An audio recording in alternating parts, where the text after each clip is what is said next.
All right, guys. So here we go.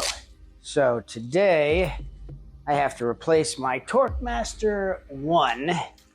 So we've got these two springs. And then the one marked with red is going to be on the left side facing out to the street from inside the garage facing the door. Now, I've never done this before, but I've looked over quite a few instructions on how to do it. So we're just going to wing it and see what happens. So this is somewhat dangerous, but not really, because with this Wayne Dalton system, so Wayne Dalton is a company that makes the TorqueMaster, it is internalized. The spring is on the inside, and so I can release all the tension without worrying that it's going to explode in my face like other potential garage doors could.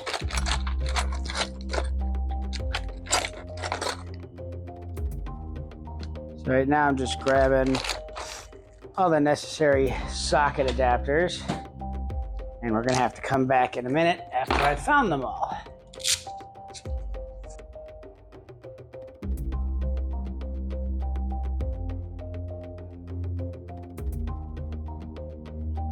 All right, guys, and we are back. We found the necessary sockets that we need. Flathead, put it on a drill. And now we're going to, we just need the crescent wrench. So we need a 7/16 socket, a 7/16 crescent wrench. I'm gonna put some screenshots of the instructions in the video as well, but the company I bought it from, I'll link it in the description. But they sent a nice little instructions on how to get everything done accordingly. So, let's see. So to start with, we have to loosen the tension on the TorqueMaster 1. So we're going to loosen both bolts on the side. We do that by loosening a locking nut on the back, which is 7/16 in size.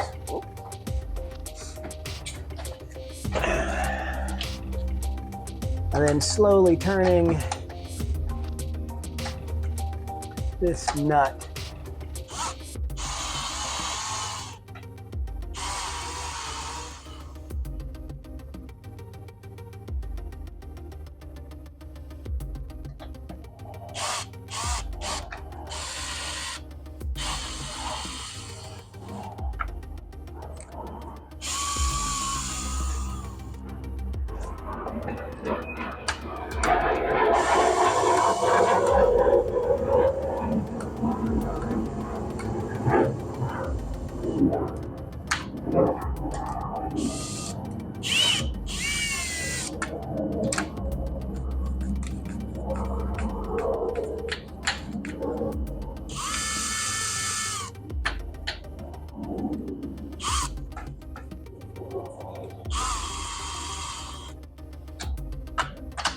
Interesting.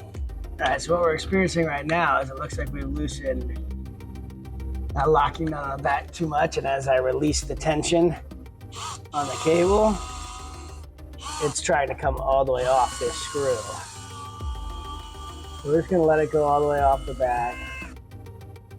And we're just gonna put it in full gear to reduce the tension on this.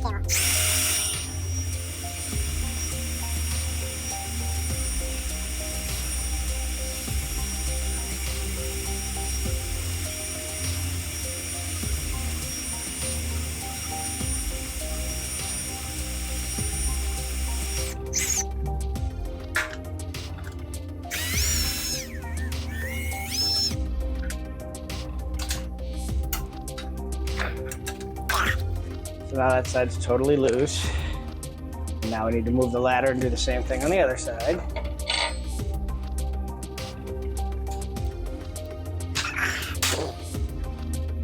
So, I'm gonna have to get to the interesting side of that. I guess if you can move everything out of the corners of each side, it would be beneficial.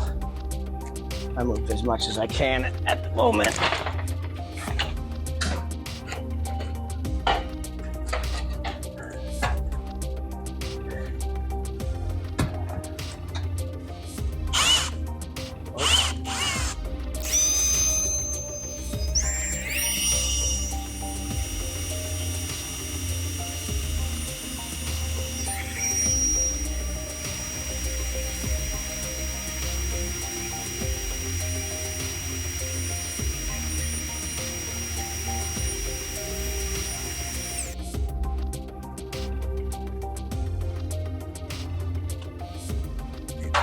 All right, so right there,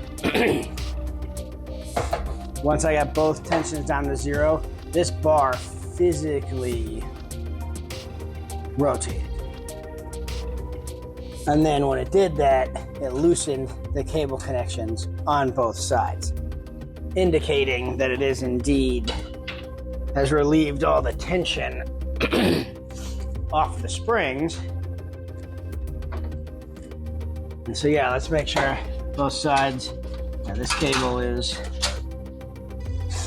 loose, which is good. And now we need to get this arm out of the way because we're gonna have to pull the whole thing down. We also need to unscrew the bolts that are holding it to the side and use a flathead screwdriver to take off the tension indicator, the spring rotation indicator on both sides. So the instructions say just to gently work that off, which in all actuality I could have just pulled off by my bare hands, but then it does say this little sprocket spring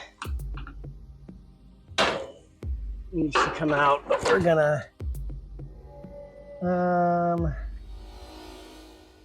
oh yeah, we have to take this sprocket out. And that's the sprocket that goes on this. Now this sprocket requires a little more tension from the flathead, but then it comes off fairly easily. And then it has a couple of notches on the tube that it lines up with. And I'm just noting that when the bar is facing up, actually doesn't really matter because we're gonna tighten it. So then we've got our little notch that's showing the location, or how many rotations, and the sprocket that goes on it, and they both have a couple of notches that line up with each other. So we're gonna set this aside. And then it appears to be a 7/16 bolt, lag bolt that's holding it into the wall on this side. So we're gonna go ahead and take those two out. A lag bolt on the top and a lag bolt on the bottom.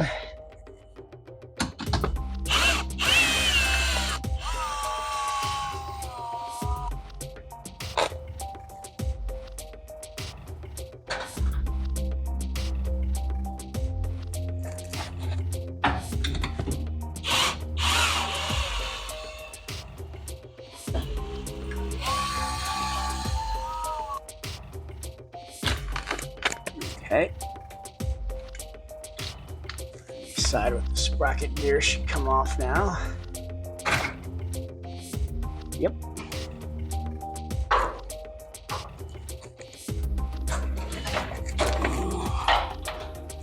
Ladders, not this. So now the housing with the gear that you use to tension it and the lag bolts are out.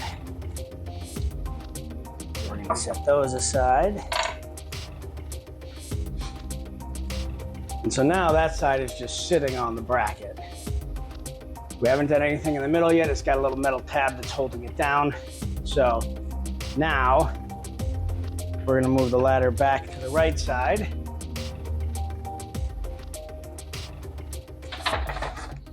And then do the same over here. Now it's important to note, some people probably say in the comments that I could have just done everything on one side and everything on the other. I would not start loosening the mounting points until all the tension is released off of the springs. So now that we know all the tension's relieved, we can go ahead and, oh, got my flathead screwdriver. Now we can go ahead and take everything off the following side.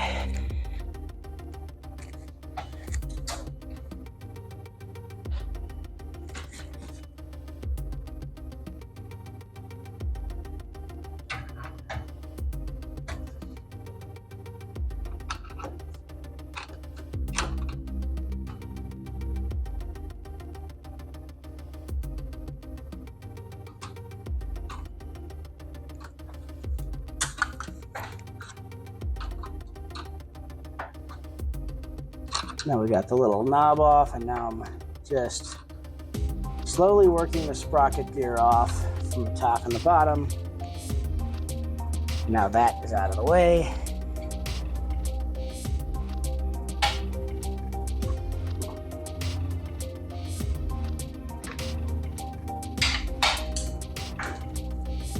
All that work to stay up on the ladder, and I knocked the socket off the end.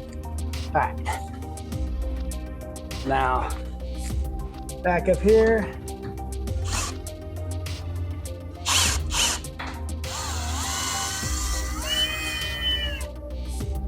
Again, taking out both lag bolts.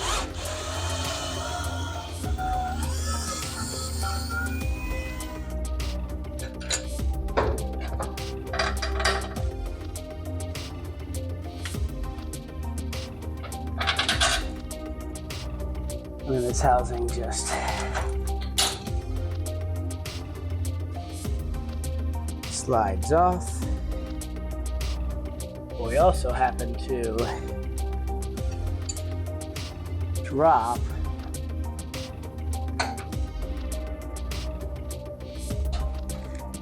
that locking nut that was on the back. So I'll give you guys a closer look at that locking nut.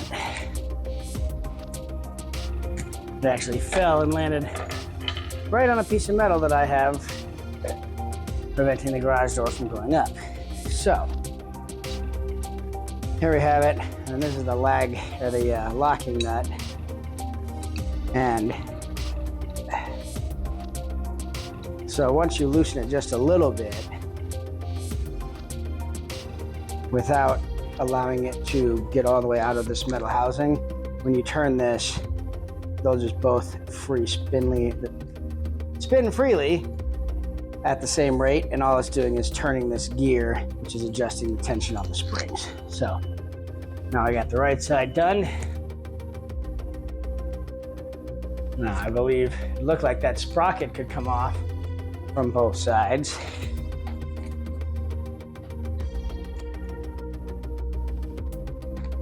Yep.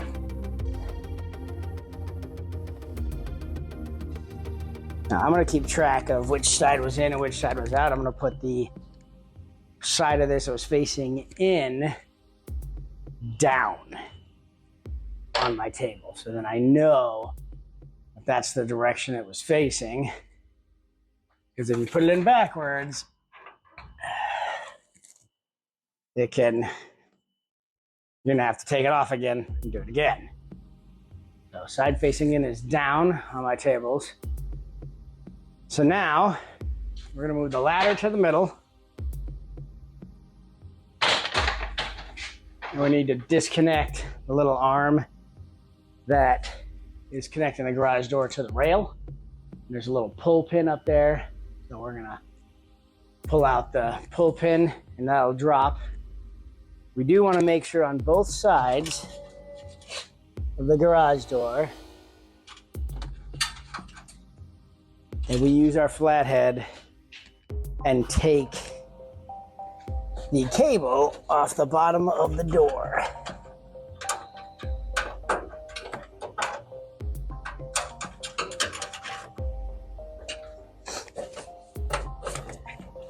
Which might be a little harder than expected. It's hard to see because I have an obstruction.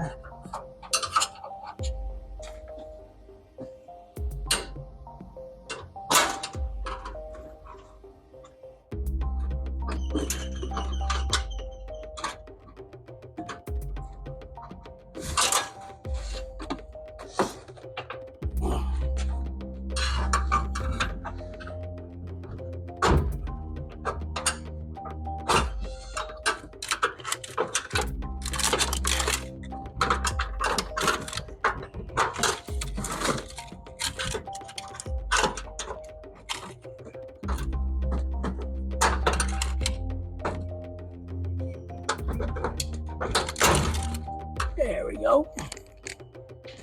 So it looks like the easiest way is to get the flathead from a horizontal position into the inside of the loop while the table again is not tense, and then push it down. So I was able to get the second one really easy after I figured out the best way to do it on the right. Now, pull pin out the top. So this just has a looped piece of metal in it, preventing the pin from coming out, almost like a key ring. So we take that out. I guess in hindsight I could have taken it out of the door as well, because it looks like it's there too. But yeah, just a little pin with what looks like a key ring on the end. So now I'm going to need a pair of pliers because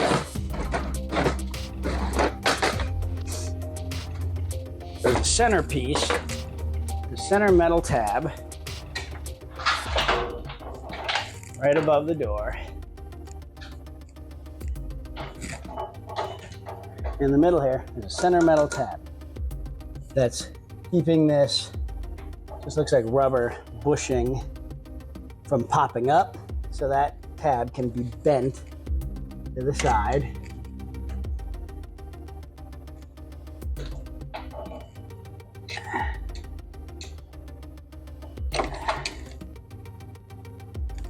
Okay. And now I'm gonna go ahead and spin the rod and wrap up all the excess cable.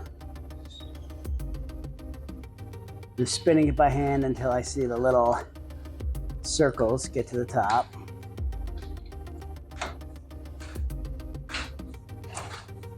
So this way, when I pull it down, I don't have to deal with the rogue cables or anything. And then keep in mind that these cables should still be in the proper position. Oh yeah. All right, it should be noted that those hubs on the sides are pretty stuck on there for the initial removal. But then after you get them off, it's fairly easy. Put this over the top, step down. Now we have the fully extended bar. A couple of springs.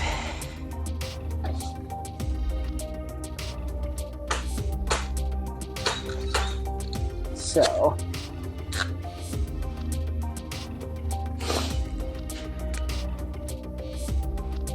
now I just gotta take a look at it and figure out exactly how we get springs out.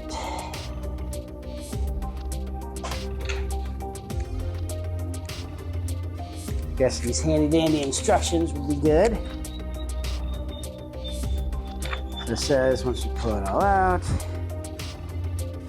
then I need to remove the entire drum housing. Now, see, I guess I should have looked at that. So we could have left, since we're not doing a replacement of the drums on the side that hold the cables, we didn't actually have to detach it from the door. We could have taken the drums off of both ends and left them hanging up top is what it's suggesting here. So, interesting. So I should just be able to take one of the drums off the end.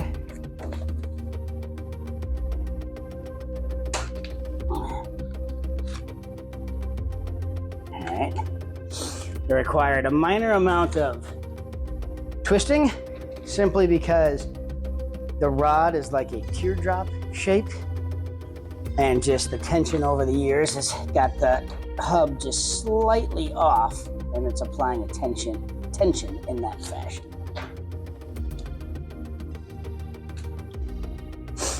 All right. So now that both ends are off, I'm gonna move this way a little bit.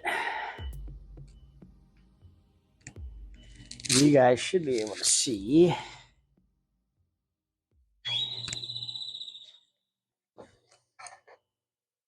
that the rod is stuck. So this is just supposed to pull out on its own. And yeah, that's not good. So all right, we're gonna put you back up in position and see if we can't figure out exactly what's got the rod stuck in the middle. Because at this point, it should just be falling out. So that means something happened internally. Lovely. All right. So let's try and get the other side out, see if that comes out any smoother. Oh yeah, that one's already coming out on its own. Look at that.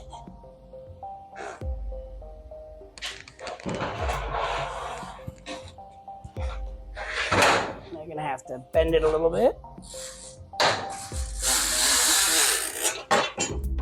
It's important to note that it tells you in the instructions that there's a center rod.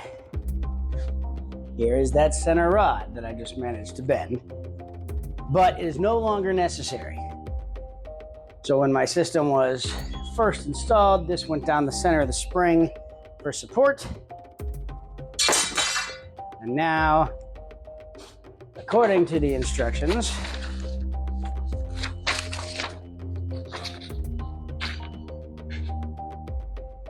that it's a different diameter and the center rod may no longer be needed.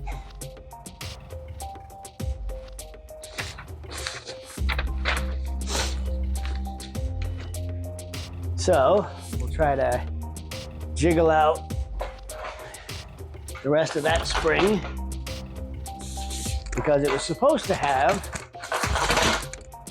a plastic part.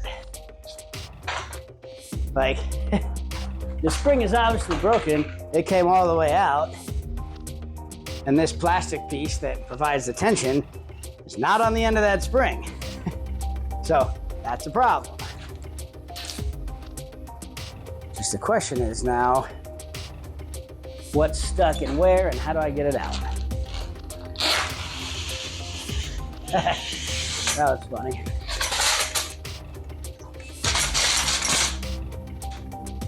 All right, so we got some of the plastic tubing. What I did, that spring that was stuck on the other side, I pulled it tight. And I pulled it as far out as I could and let it go. So it kind of had a spring-loaded reaction. and knocked out that plastic sheeting. It appeared to have been stuck. And now I can physically hear everything sliding through, so I'm just picking up one side, sliding it out. All right, so then here's a good example. So, this is that teardrop shaped piece I was talking about. This is the rest of the spring. So it's snapped right there. So there's nothing for this as a pivoting point to provide tension. So that's why all of a sudden my garage door started weighing 170 something pounds. Now, see if we can get the rest of it down. So there we go. We have, interesting. That's the one on the left that was stuck that came out, but we don't have the sleeve for it. So my concern is, which I've been reading up on, is the length of my new spring and the length of this tube do not match. So I actually have to cut this tube to length, which is perfectly fine. This tube is just for noise dampening to prevent the spring from rattling up against the metal tube. So no worries there. But it does mean we're missing the spring, or not spring, the plastic sheeting for the left side of the door when we're facing the inside. Which means it won't pop out the correct length because that plastic piece is going to stop it. So here's what we're going to do. We're going to take the old left spring. We're going to put it back in with the butt end to hopefully hit that plastic sheeting and knock it out.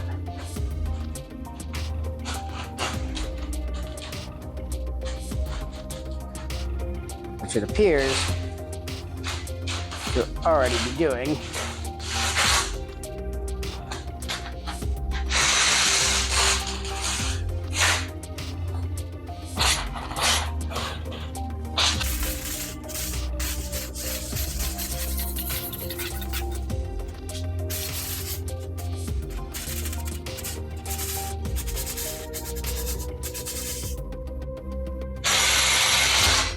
There we go. So that worked out fairly well, where I just put the spring back in and used the butt end of it, this oval shape, the teardrop shaped one. It doesn't go through this, put it back in, use some gravity, shaking a little bit to kind of bump this one until it came all the way out. Because again, ooh, interesting. So this, that side has already been cut to length. So that tells me that somebody already replaced the left spring and didn't replace the right spring,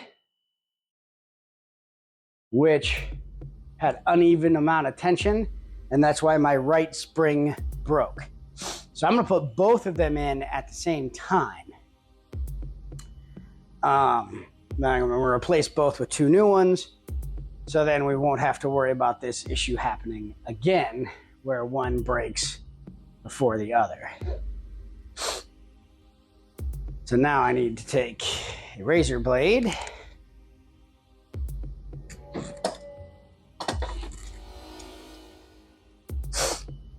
and fit this to length. So what I'm doing is I'm going to take it to about just under where the spring starts, all the way down here where the spring ends, and I'm going to cut to that length. And then it's just plastic, so I should be able to shear it off with a fair amount of ease.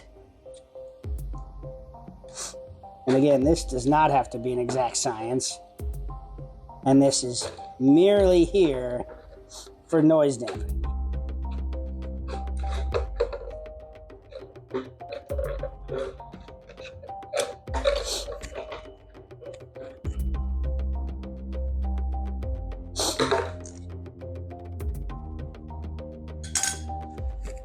So that should do it on that side. So now we need to put the tubes back in. And then put the drums back on both sides. So what we're gonna start out by doing is putting the right one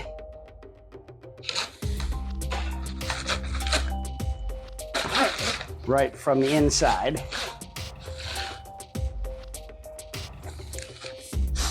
And then I'm gonna put that into the tube, lining up the teardrop. Oh, that's... All right, so part of the issue with this plastic sleeve is it's fraying on one side. So I'm gonna cut off like a 1/2 inch on the side where it's fraying. And I'll show the camera first. So there's broken up here on both sides, so it's making it difficult to get back in. So I'm gonna cut it right here, all the way around, just to make it easier to get in and out.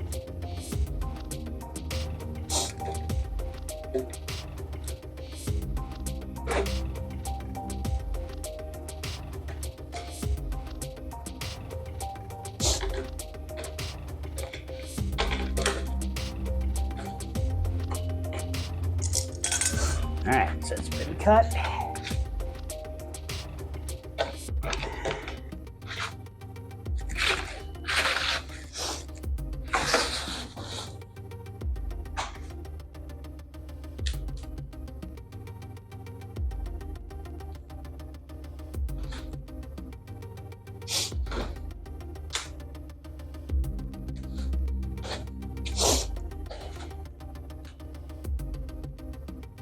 There we go. Takes a little bit of finagling to get the tube back in. What is that?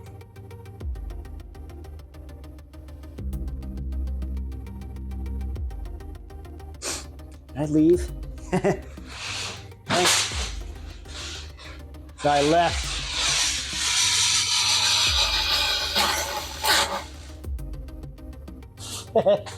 So I left the tube in there that I used to knock the plastic out. So in the future, make sure you don't do that. If you need to use the spring to knock anything out. All right. So now we've got that out of the way. Got the spring back down here with the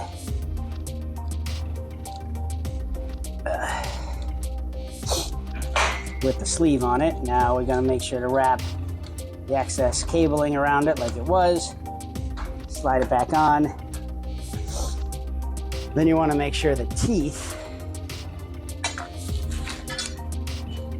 on the end, these metal teeth, get pulled all the way through the drum on the end.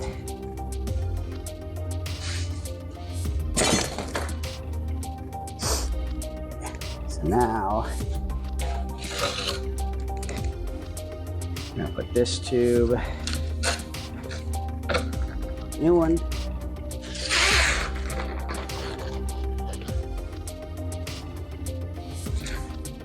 and we're gonna put some real stuff out of the way.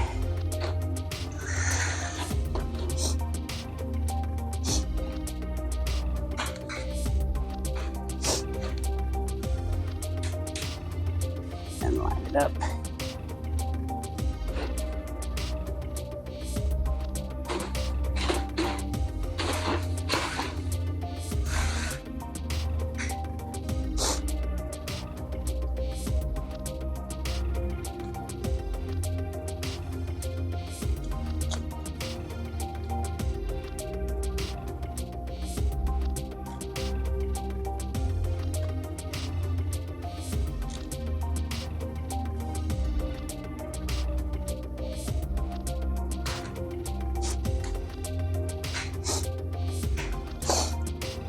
So I knocked in that end piece a little bit.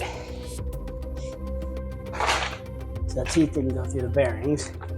Son of a bitch. And I think I just knocked this one out. We'll put that one in. So now I'm gonna hold this and give it a little shake. So now we should have both ends of the springs popping out on both sides. Pull it all the way out. So now I'm gonna have to keep it as level as possible to prevent that from happening again. Which actually, I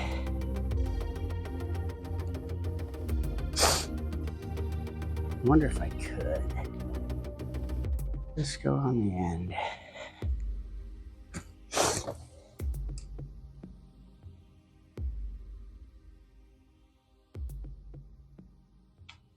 That's not gonna do any good. I was gonna see if I could put the dial on the end to prevent it from sliding in and out, but that's okay.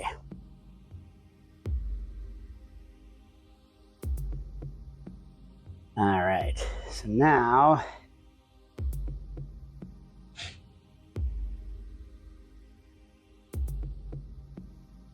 they're both lined up.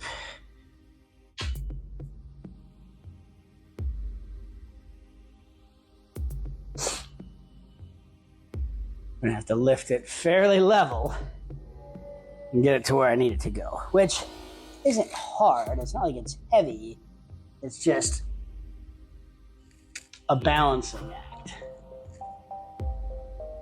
So like I'm gonna have it.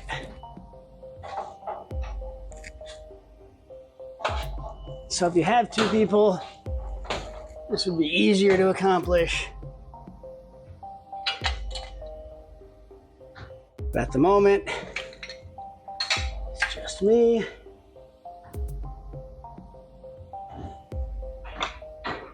As my son has been feeling a little under the weather.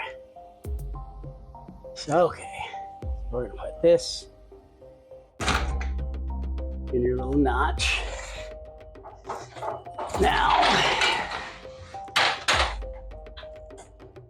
the ladder doesn't have to be perfect. Just has to be close enough that I can get to it.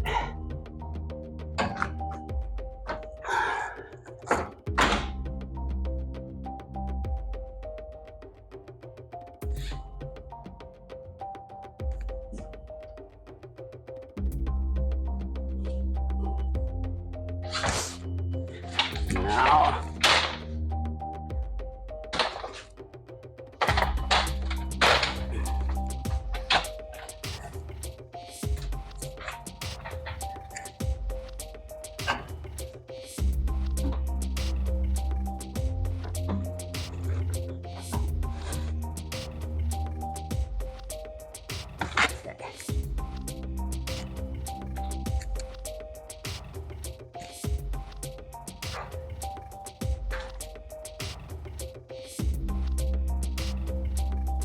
crap.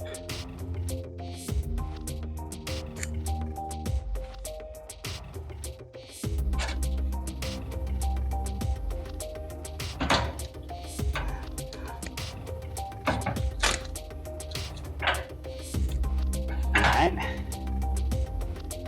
It's an interesting predicament I'm coming across as I wound the cable all the way up. So now I have to unwind it all the way down. Son.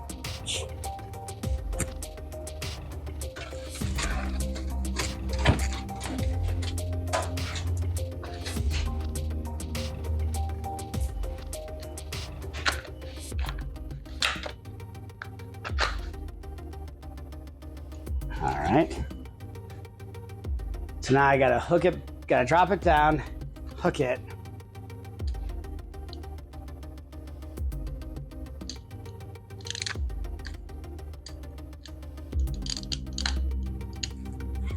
And then tighten it to where it's, I guess I'll leave this cover off for now. Tighten it to where it's tense with the door. Then hook it down, and then rotate it along this. Make sure it's going along the track until it's tense. And then I'll tighten the door.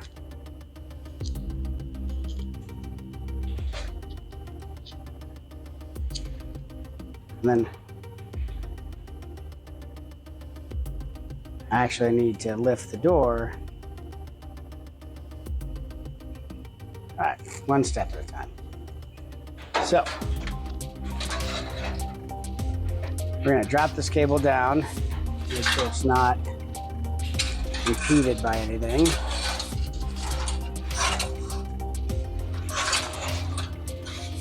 All right, not impeded. I'll just hang it over the top.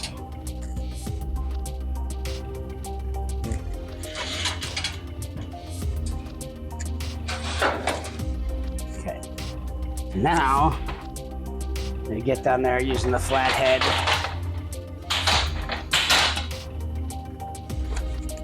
And kind of rehook it.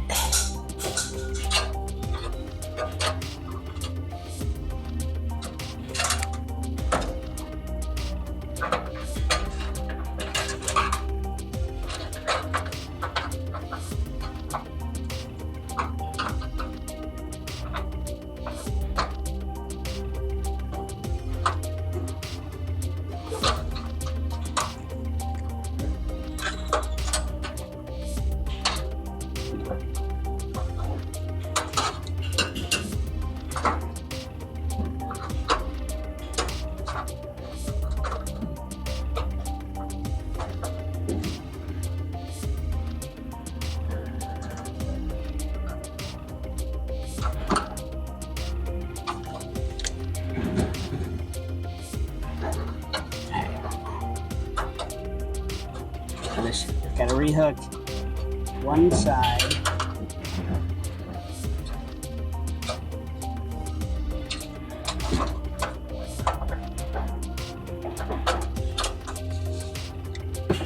Use a flathead to stretch the other side.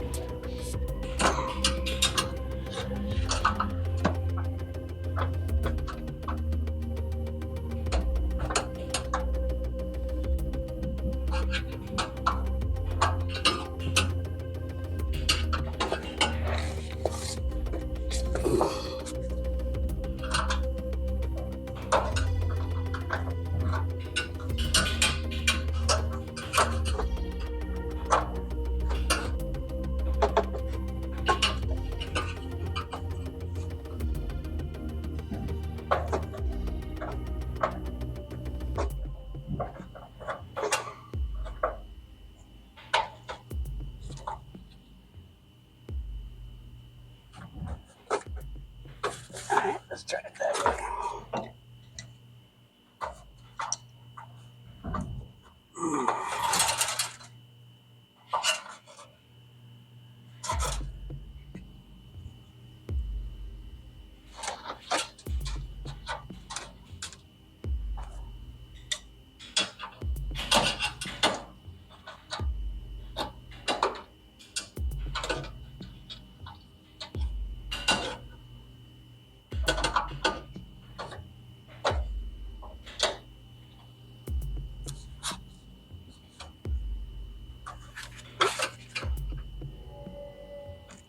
Not realize it was going to be this difficult.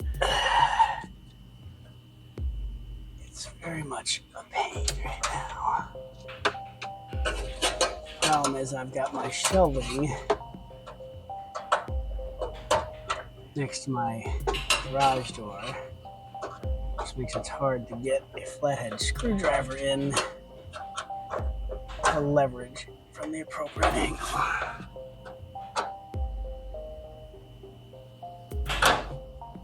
There we go.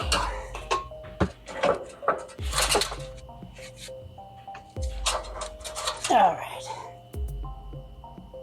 Now that was a headache. All right. So, I'm gonna do the same thing with that side. So,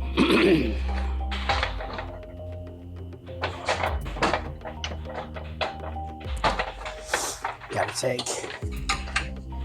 the hub off. So I gotta lift it up, pull the hub off,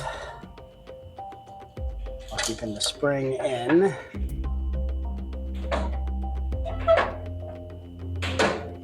Little groove that the spring goes into. I'm gonna take off the housing. Ooh, watch doing that. Take off the protective housing.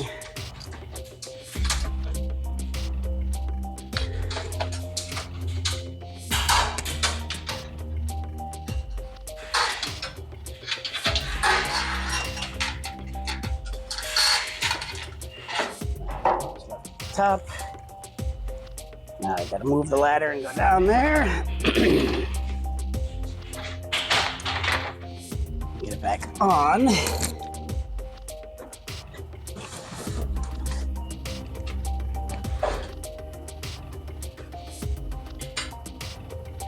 Done the instructions.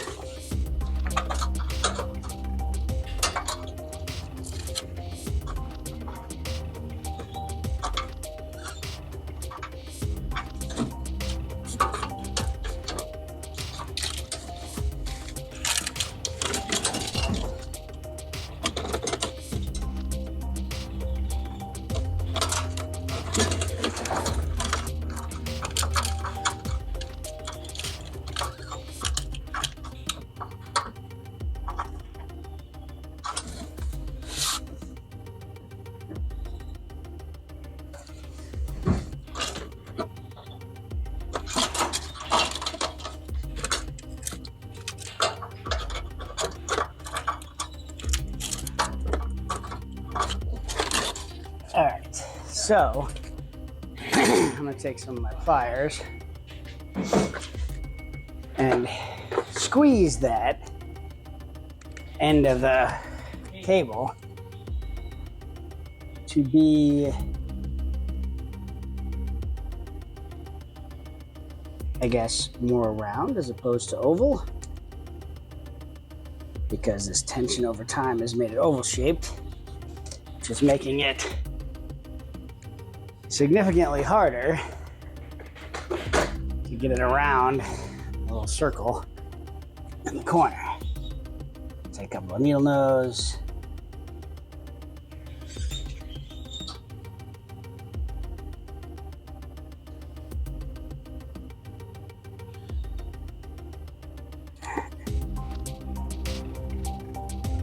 And stretch it out a little bit. All right.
Now they're both in,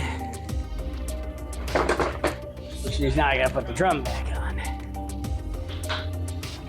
So what that means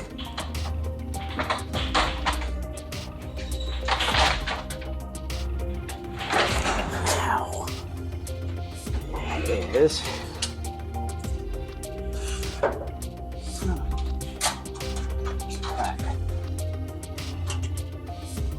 oh no. All right. So this side's not obstructed. All right, guys, and we are back. Horrible. So what just happened was, all right, we did not create a non-obstructed connection for the cable on the Swap right. out We the actually battery did camera it on guys. the We'll be right outside of the mounting brackets for the garage, for the actual track. So I had to pop it off again, and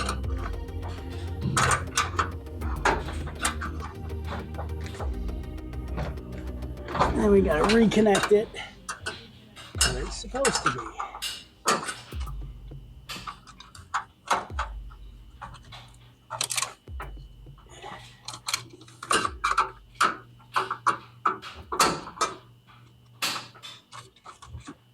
For all that work, getting it connected.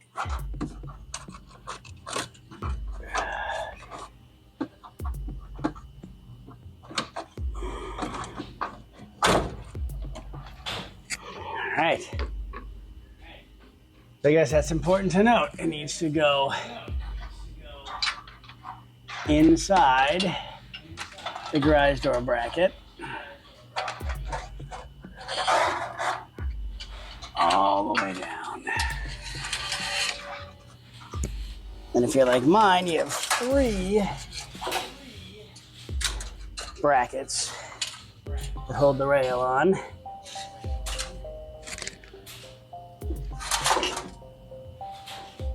So, all right. Now let's see if we become a master at getting them on and off yet.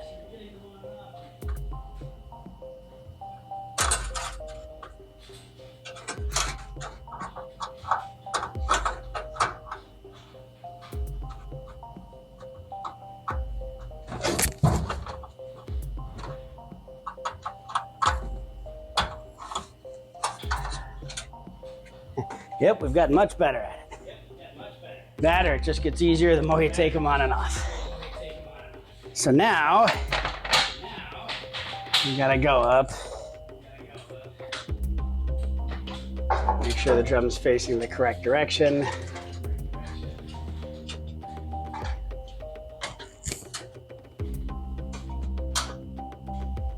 I guess there really wasn't that much slack.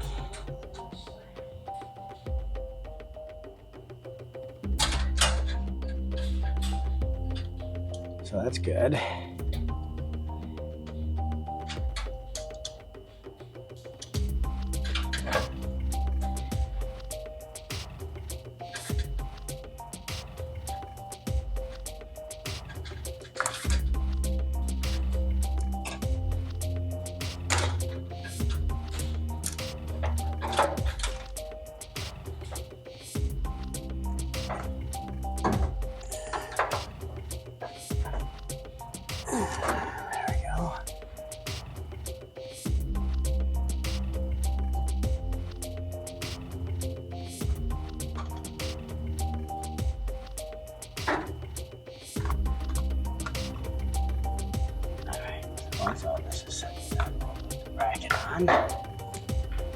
So once we get both tightened,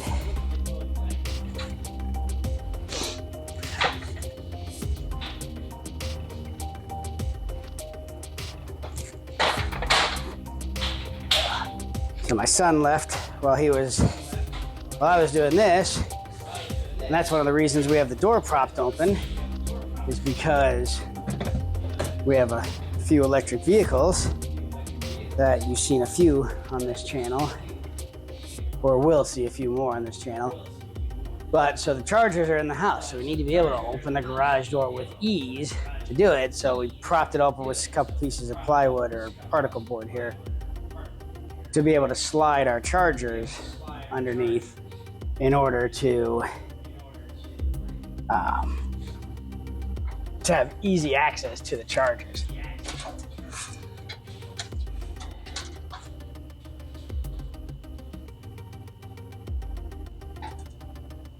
So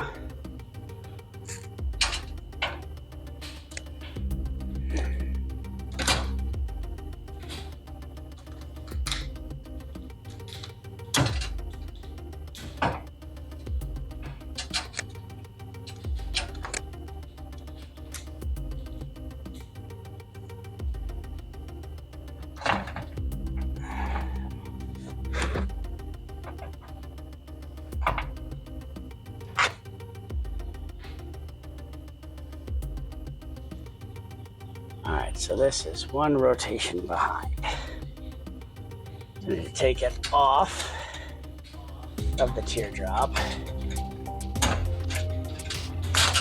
Okay.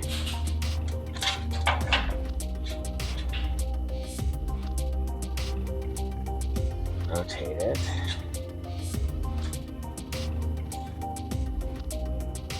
That can't be right. Oh, it's because the wood is making the garage door uneven. All right. So this is the correct number of rotations.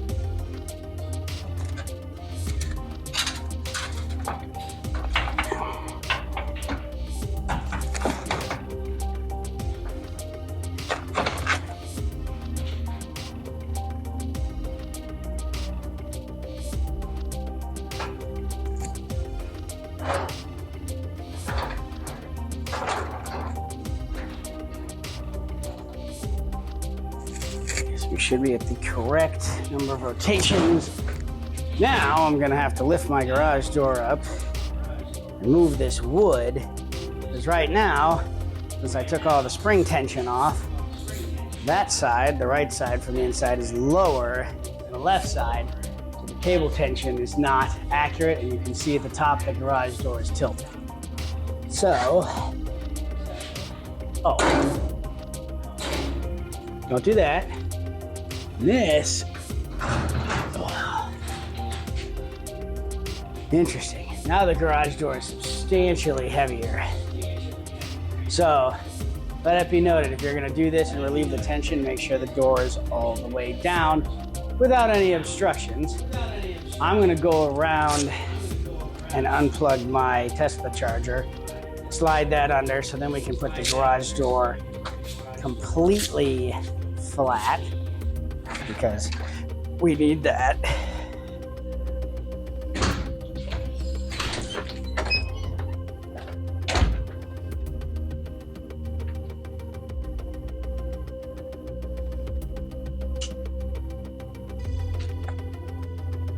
The neighbors are out partying. Let's see if I can unlock my car. And then slide it underneath. Sure you can see me from the other side. Now we're going to apply some tension to the garage door opener, or to the Torque 1.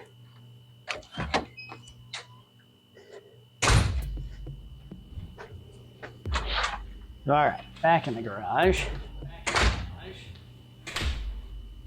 We're going to put it all back together, lift the door a little, and then we need to take it all apart again, or take it all apart again.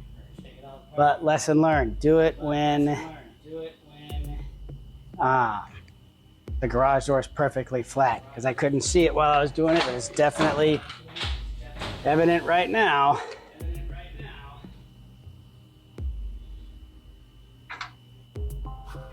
That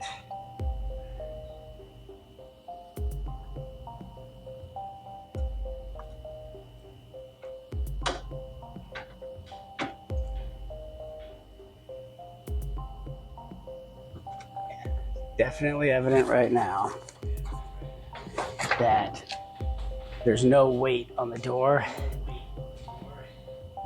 and that could cause a significant issue. So now we're just doing everything in reverse. These two lag bolts are going back in.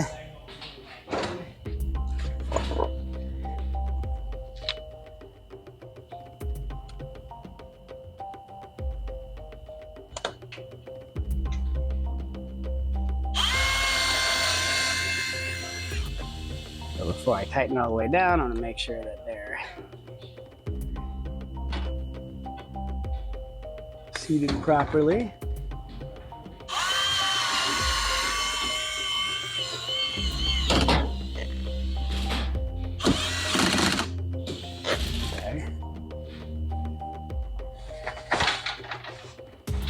And then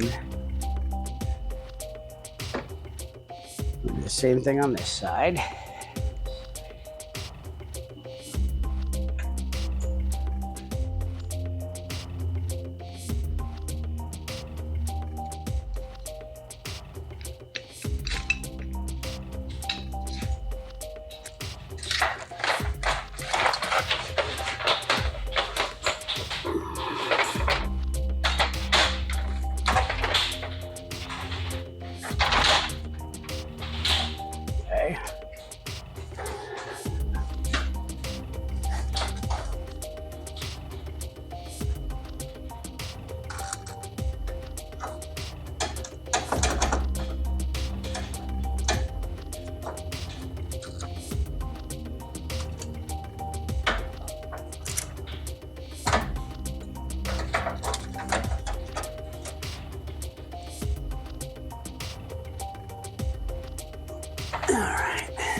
All right.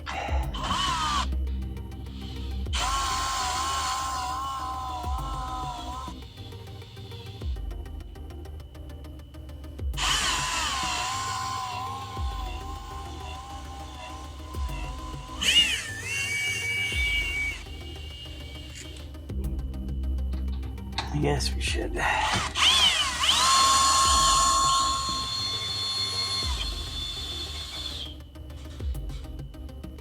All right. So I should get an idea. I wanna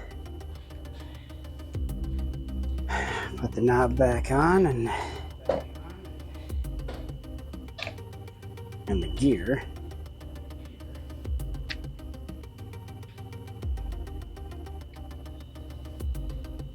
Okay.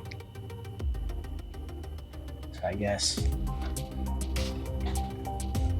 that's relevant to have the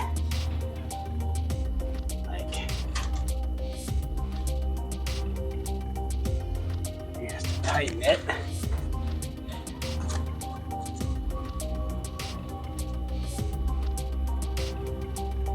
Say that like, okay, that's 0. This on.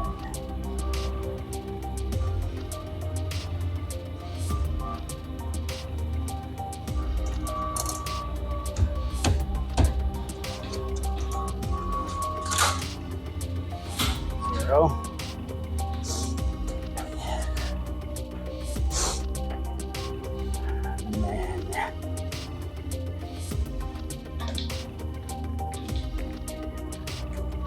we're going to take this to the other side.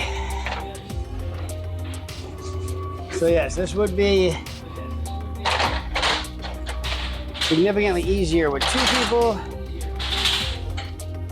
but it is doable for 1.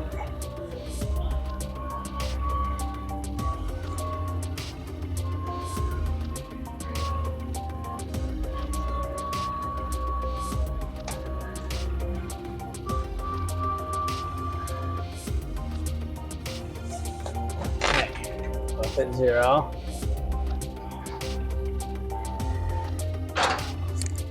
So now, hopefully,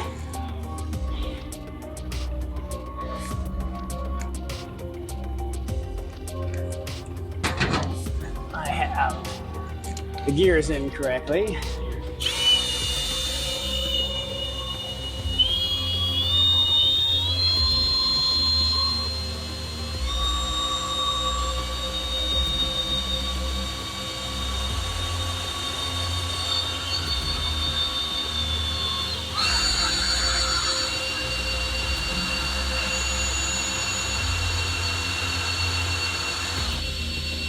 All right, so what I did was I moved it halfway because the manual says 17-foot door needs to have 16 full rotations. And that's what the knob on the side indicates, is full rotations. So,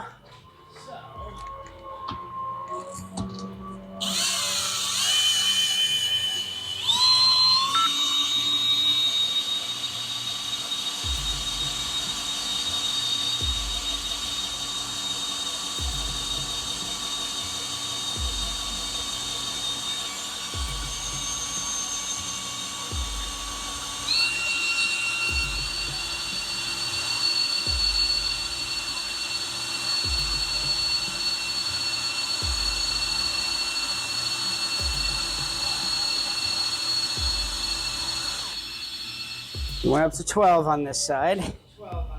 And go back to the other and go to 12. And it should be noted, you should have safety glasses on while doing this. So I'm putting some safety glasses on because you can't get your eyes back. And if something whips around or whatever, you want something to protect your eyes.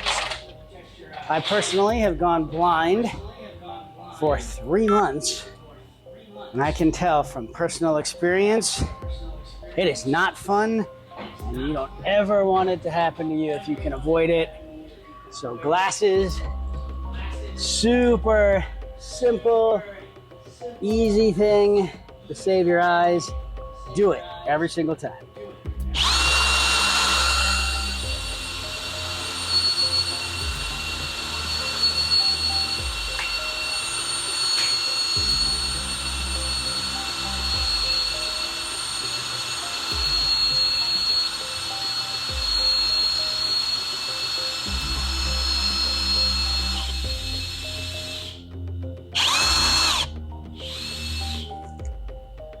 All right, that side's at 16. And while I'm moving from one side to the other, I'm gonna stop in the middle and bend that metal tab back so this bar doesn't happen to get feisty and fling off or something. You just wanna make sure that we're safe. And then this rubber piece, plastic piece or whatever it is, that's a washer in the middle. That piece slides freely on the bar. So when you're putting it back up, it just needs to be relatively close because then you can just slide it by hand into the exact position that it needs to be in. All right, so the left side is at 16 pounds, or 16 rotations. Now we're gonna put this one in it.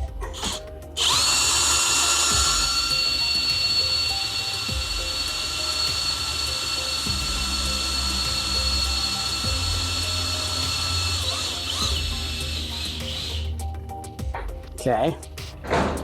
So hopefully you should be able to check the cable on both sides. And it should have a substantial amount of tension. And then I should now, yes, I gotta remove the things that I had in here to prevent it from being opened from the outside. Which I should note, when the lock washer fell, it landed right on top of this flimsy crescent wrench. Couldn't do it again if I tried. But now, this should be fairly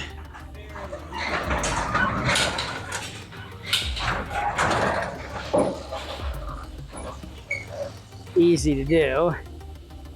We got neighbors doing their lawn, so apologize for that. So if I move the wood, okay, I should be able to, it should hypothetically hold and not want to go in either direction. So, quarter of the way closed, half the way closed.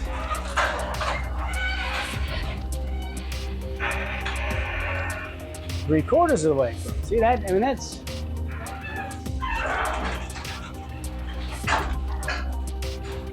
Wow. Like, I couldn't ask for a better result than that. I mean, it was perfect right off the bat. We just kind of see if the tensions are the same. I feel like they're relatively the same. So this got slid back. So we got to put the pin back in the center. And then these guards over the springs, or over the cables, these just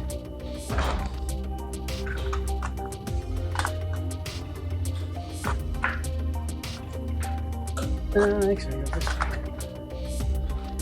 what does it not?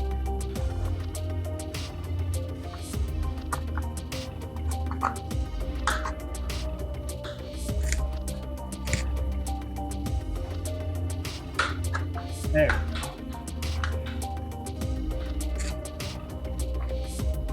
So that goes on one side. Get that pin in there. So my garage light is on a timer. So I need to get this pin in before it goes off, and then I got to do some sort of motion to turn it back on.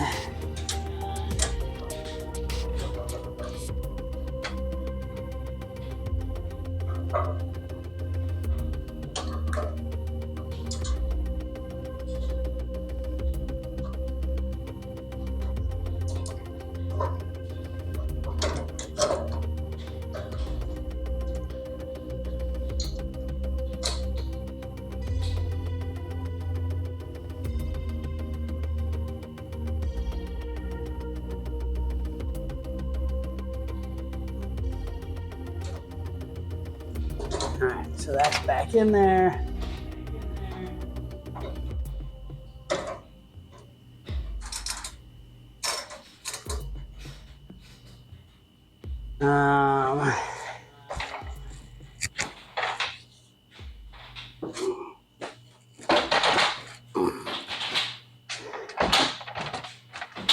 Gotta put this spring cover on. Or not spring cover, cable cover.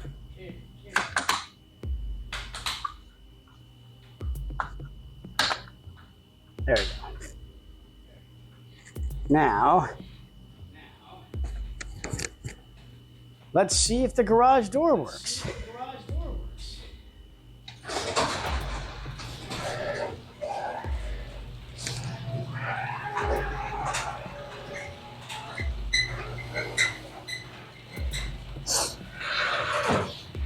Wonderful. Now the last step needed is going to be one that's very important, which is going to be making sure to go back up and tighten that locking nut on the back of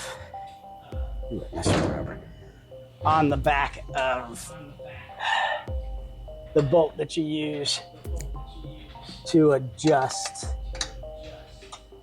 the tension.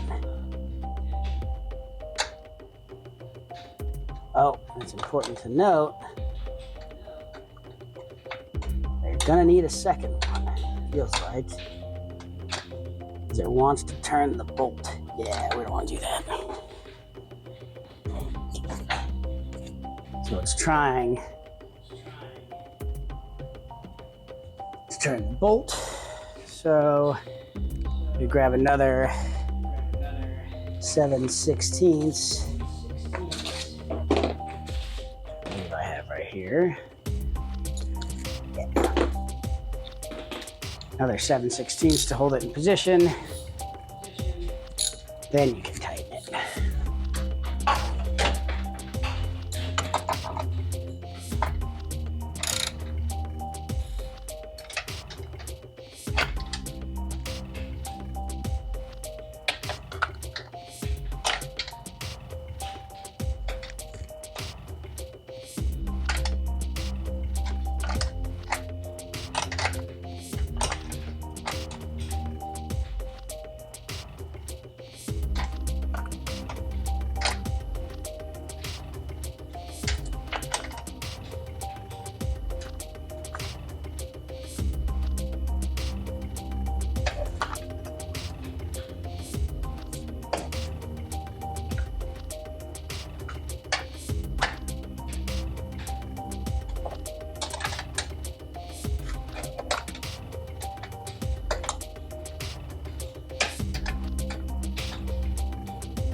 Oh, see? There goes the light.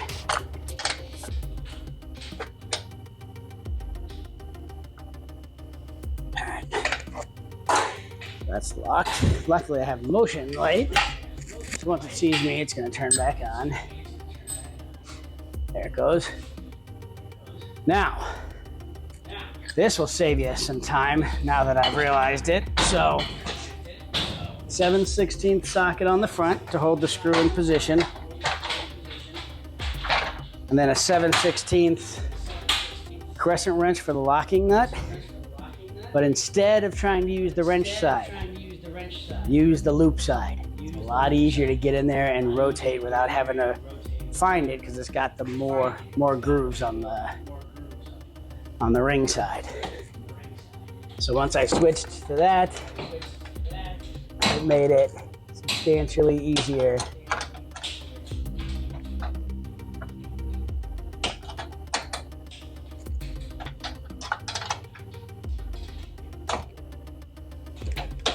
Like very substantially easier to do that instead of the crescent side. So do that. And then I think that's it, guys. We placed the whole thing. I'm gonna toss the broken spring and go from there. Let's give it one more test.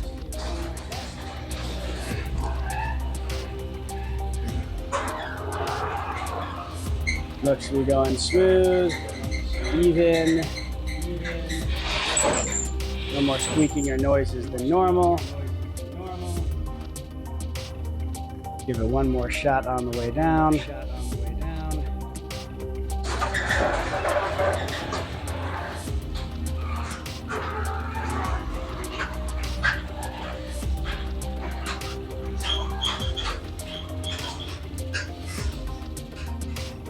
Golden. All right, thanks everybody for watching. Make sure to like, follow, and subscribe for more handy DIY and how-to videos. Thanks everybody.